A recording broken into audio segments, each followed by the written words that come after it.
لوگ محبت کے بھوکے ہیں، تم فتوے دینا شروع کر دیتے.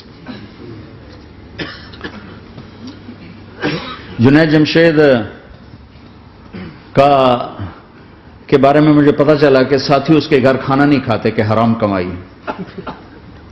تو وہ بہت ڈس ہارٹڈ ہے. نیا نیا تبلیغ میں آ رہا تھا. میرا آگے کہیں سفر تھا، جماعت میں جا رہے تھے، کراچی سے آگے جانا تھا. تو میں نے اسے فون کیا کہ میں آ رہا ہوں، میں کھانا تیرے گھر کھاؤں گا. تو وہ کہنے لگا میرے گھر؟ میں نے کہا ہاں تمہارے گھر. پھر کہنے لگا میرے گھر؟ میں نے کہا ہاں تمہارے گھر. کہا واقعی میرے گھر؟ میں نے کہا ہاں واقعی تمہارے گھر. کہا یہ تو میرا تو گھر تھا، کوئی نہیں کھانا کھاتا، کہتے حرام ہے. میں نے کہا میں اتنا بڑا مولوی نہیں ہوں، میرا گزارا ہو جائے گا.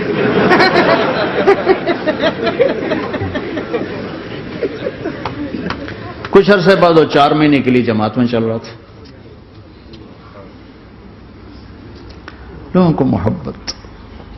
میں رائمنڈ میں بیٹھا تھا، ایک شخص آ گیا. کہا جی وہ مبارک سینما لاہور میں تھا، اس کا مالک آ رہا تھا چند دنوں سے رائمنڈ. آج وہ کچھ گھر سے لے کر آیا تو ایک دی وہاں کسی رائمنڈ میں کسی کو پیش کی تو اس نے انکار کر دیا، میں نہیں کھاتا، آپ کی کمائی حرام ہے. تو بہت زیادہ شرمندہ ہو رہا. میں نے کہا اسے لے آؤ جلدی سے میرے پاس. وہ اس کو لے کر آئے تو میں نے کہا جی کیا نام ہے؟ کہا جی ہارون. کیا کرتے ہو؟ تو اس نے سر یوں کرنا، وہ چھوٹا سا بزنس ہے. میں نے کہا کیا بزنس ہے؟ چھوٹا موٹا بزنس ہے. میں نے کہا بھائی بتاؤ تو صحیح. سینما ہے. سینما ہے. میں نے کہا کون سا سینما؟ مبارک سینما. مبارک. میں نے کہا مبارک؟ ہاں وہ جس میں شمع پروانہ میں نے دیکھی تھی وہ مبارک صاحب اس کے جو اونر تھے، پہلے ان کی فوٹو آتی تھی، مر گئے تھے وہ، ان کا سیڈ میوزک چلتا تھا، بعد میں فلم چلتی تھی. وہ مجھے ایسے دیکھنے لگا کہ یہ کیا کہہ رہا ہے. اور میں نے اسے یوں دوستی لگائی. دن کے بعد دیکھا تو اتنی بڑی داڑھی کے ساتھ 4 مہینے لگا.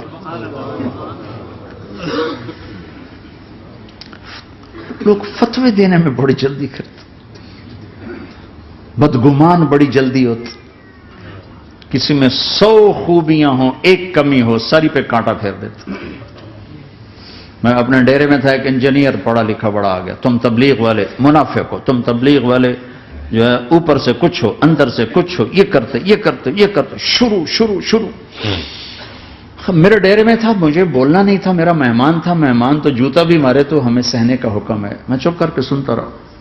جب وہ سارا کچھ بول بیٹھا تو میں نے کہا بھائی صاحب اللہ تعالیٰ نے پرفیکشن نہیں مانگی، کاؤنٹنگ کہا ہے. کاؤنٹنگ کروں گا. 100 نمبر نہیں مانگے، کہا ہے میں کاؤنٹنگ کروں گا. اگر تمہارے 51 ہوئے تو باقی معاف کر دوں گا.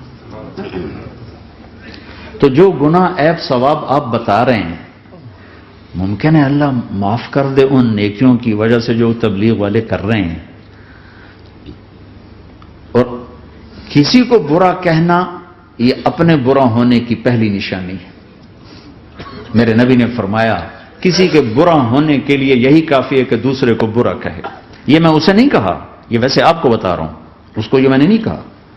آپ سے عرض کر رہا ہوں کہ میرے نبی نے فرمایا کہ کسی کے برا ہونے کے لیے اتنا ہی کافی ہے کہ دوسروں کو برا سمجھو. میں نے کہا اللہ نے کاؤنٹنگ رکھی ہے، کاؤنٹنگ. اور میں نے کہا یہ جو حکومت پاکستان ہے یہ کوئی اتنی اچھی حکومت نہیں ہے، لیکن یہ بھی اپنے رعایا کے لیے اتنی رحم دل ہے کہ جو لڑکا 33 نمبر لے اس کو پاس کر دیتے ہیں. 67 نمبر نہیں لیے کوئی بھی نہیں کہتا کہ تو فیل ہے، سب کہتے تو پاس ہے، تو پاس ہے، تو پاس ہے. فیل ہونے کا تانا کوئی نہیں دے سکتا، پاس ہے. ٹھیک ہے. میں نے کہا اللہ اس حکومت پاکستان سے کروڑوں گنا زیادہ مہربان ہے. پتہ نہیں کون سی نیکی پہ مہربان اگر جاؤ. لیکن جو کہ مزاج بن گیا ہے تنقید یہاں تک ایک کہنے لو جی دیکھو جی نور جہاں 27 رمضان مر گئی، شب قدر مر گئی. میں کہا اللہ تے کیس کرو ہن جا، اللہ تے مقدمہ کرو. بھائی نور جہاں 27 رمضان کو کیوں مر گئی؟ 27 رمضان کو کوئی آدمی اپنی مرضی سے مر سکتا؟ اتنی مقدس رات، اتنا مقدس دن، تو کوئی بات تو اللہ کو پسند آئی جو اس کی موت دی.